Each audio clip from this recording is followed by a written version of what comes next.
set in London. Amara, a black maid's daughter. Lord Edward Whitmore, a white British millionaire and socialite. Expanded with more depth, sensory description, psychological tension, backstory, and subplots to reach beyond 4,000 words.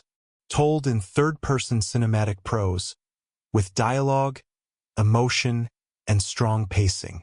It was a night when London glimmered like polished steel. Every raindrop on the black cabs reflected 1,000 points of light, and the city seemed to hum with secrets. Inside Belgravia House, the ancestral mansion of Lord Edward Whitmore, the chandeliers burned with a golden fire. Waiters in black suits wove between crowds of the rich, the powerful, and the carefully scandalous. The event had been called a night of charity, building futures for London's youth. To the newspapers, it was philanthropy. To those inside, it was performance. And for Amara Johnson, it was labor. She had never been to a place like this. Marble floors so bright, they mirrored your reflection. Ceilings so high you half expected angels to drift through them. Her mother, Gloria, had worked here for 2 decades, dusting shelves filled with books no one read and silver no one touched. Tonight, Gloria had begged her daughter to help serve. "Just stay quiet, Amara," she had whispered on the bus ride from Brixton. "Serve the drinks, smile, and leave when it's done. These people aren't like us." But Amara had never been good at pretending to be invisible. At the center of the glittering chaos stood Lord Edward Whitmore, tall and broad-shouldered, with eyes as sharp as a falcon's. His suit was bone-white, tailored to perfection, and his voice carried easily above the orchestra's hum. He had inherited his fortune, land, companies, and a string of private clubs that catered to the powerful, but he carried it as though he had earned every pound himself. He was charming when he wanted to be, cruel when it amused him, and dangerous when challenged. "Good evening, my friends," he said, raising a glass, "to legacy, to discipline, and to the next generation who will, I hope, learn the value of earning what they desire." There was laughter, polite, sycophantic laughter that clinked like glass. Amara passed through the crowd, her tray trembling slightly. The smell of champagne mixed with expensive perfume made her dizzy. Edward's gaze swept the room, and then stopped on her. "You there," he said, his tone suddenly sharp. "The girl with the tray. Come closer." Every head turned. Gloria, standing near the kitchen doors, froze. Amara hesitated, her dark eyes meeting his. She saw amusement there, the cold curiosity of a man toying with something fragile just to see if it would break. "Tell me," Edward said when she approached, "do you play chess?" The question drew laughter from the guests. "Chess?" A banker scoffed. "I doubt she knows which piece is which." More laughter followed. A cruel, rippling chorus that made Amara's cheeks burn. Edward gestured toward the ornate chess table beside him, a masterpiece of marble and mother of pearl. "Sit," he said. "Let's see if charity is wasted on the youth of Brixton." Gloria's breath caught.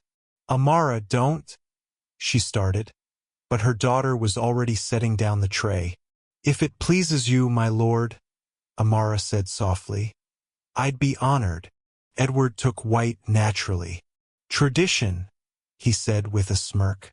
Amara sat opposite him, her back straight, her hands steady. The room gathered around them in a crescent of curiosity and arrogance. He opened with the king's pawn e4. Predictable. Amara countered with c5, the Sicilian defense. A low murmur spread through the onlookers. A few of them knew enough chess to recognize the move. Most didn't, but they could sense the composure in the girl's face, the stillness that came from quiet intelligence. Edward chuckled. "Ah, you've memorized something. Good. It'll make this more entertaining." Amara said nothing. Her eyes followed the board, her mind calculating patterns that had nothing to do with luck. To her, chess had always been more than a game. It was order, logic, strategy. A way to survive a world that never played fair. As they played, the guests whispered among themselves, throwing glances at her like darts. "Remarkable," said Lady Clarissa Mayfield, a society columnist. "She moves quickly. Confidence born of ignorance," her husband replied. But Sir Alistair Finch, a retired banker and avid chess player, frowned thoughtfully. "No," he murmured. "She knows exactly what she's doing." In her mind, Amara wasn't in Belgravia anymore. She was 12 again, sitting in a damp library near her council flat, tracing patterns on a broken chessboard donated by the local church. The librarian, Mrs. Clark, had once shown her an old book on grandmasters. She'd studied it for months, Fischer, Capablanca, Polgar, absorbing every opening, every trap, every endgame. When the power went out in their flat, she'd play in her head, visualizing every square in perfect silence. Back then, she had promised herself one thing. If the world ever gave her a seat at a table she didn't belong to, she would never leave quietly. 15 moves in, Edward's smile began to falter. He had expected the girl to crumble quickly, to make the kind of mistakes the poor always made when facing pressure. But she played with calm precision, her pieces moving like a symphony unfolding in secret. "You move rather fast," he said after a while. Amara looked up. "Only when I already know where I'm going." The remark drew a ripple of laughter. Not cruel this time, but startled. Even admiration flickered in a few eyes. Edward's jaw tightened. He moved his knight aggressively, attacking her bishop. She responded with the accelerated dragon, a daring formation that turned his offensive into a trap. Sir Alistair gasped softly. "Good God! She's playing the dragon." "Dragon?" Edward snapped. "What's that supposed to mean?" "It means old boy," Alistair said with a wry smile. "You're about to get burned." The room laughed again, this time at Edward. His expression hardened. For the first time in years, he felt the faint sting of humiliation. The game had gone from entertainment to spectacle. The orchestra stopped playing. Glasses went untouched. Each click of a chess piece echoed like a drumbeat. Edward tried to rattle her with words. "Tell me, girl, what does your mother do here?" "Cleans my floors." Amara didn't look up. "She keeps your house from falling apart." "I'd say that's more than most people here can claim." The words sliced through the air like a blade. A few guests gasped. Gloria covered her mouth, half terrified, half proud. Edward's face darkened. "Watch your tone." Amara moved another piece, her queen sliding across the board. "I'm watching the game, my lord." He didn't see it until it was too late. Her knight jumped into position, pinning his rook. Her bishop carved through the diagonal like a guillotine. And then her queen, that silent, shadowed monarch, moved into place. Edward blinked, confusion spreading across his face. "What are you?" "Check," she said softly. He stared at the board, searching for an escape. There was none. He tried to move a pawn, illegal. He tried to hide behind his rook, impossible. She had closed every path. Amara leaned back slightly. Checkmate. The silence that followed was deafening. Edward's hand hovered over the board, trembling slightly. "You," he swallowed. "You got lucky." "No," said Sir Alistair quietly. "She outplayed you." Laughter rippled through the crowd, soft at first, then bolder. The same people who had mocked Amara minutes ago now looked at her with awe. Edward stood abruptly, knocking over his chair. "Enough! This is a farce. She cheated." "How?" Amara asked calmly. "By thinking faster?" The humiliation was unbearable. His guests were whispering, smirking. He looked around for an ally, but found none. Lady Penelope Graves, one of London's most respected philanthropists, stepped forward. "Lord Whitmore," she said coldly, "I think the young lady has just proven the intelligence your charity speeches pretend to support." There was applause, quiet but real. Edward's mouth opened, then closed. His authority, his entire illusion of dominance, had crumbled in front of his peers. He turned toward Gloria. "You and your daughter are finished here. Get out of my house." Amara rose gracefully, her face expressionless. She gathered the fallen chess pieces, placing them back in order. "Of course, my lord," she said evenly. "Thank you for the lesson." Lady Penelope stepped forward, stopping her. "Wait, Miss Amara Johnson." Penelope handed her a card. "Come see me tomorrow. The Youth Initiative Board could use someone with your mind." The next morning, social media erupted. A guest had secretly recorded the entire match. The video, titled "The Maid's Daughter Who Checkmated a Lord," went viral within days. Clips of Amara's final move flooded the internet, set to triumphant music and captions about justice and brilliance. In comments and tweets, strangers called her a hero. "This girl deserves an education, not charity. That man's face at checkmate is priceless. Brains over bloodlines every time."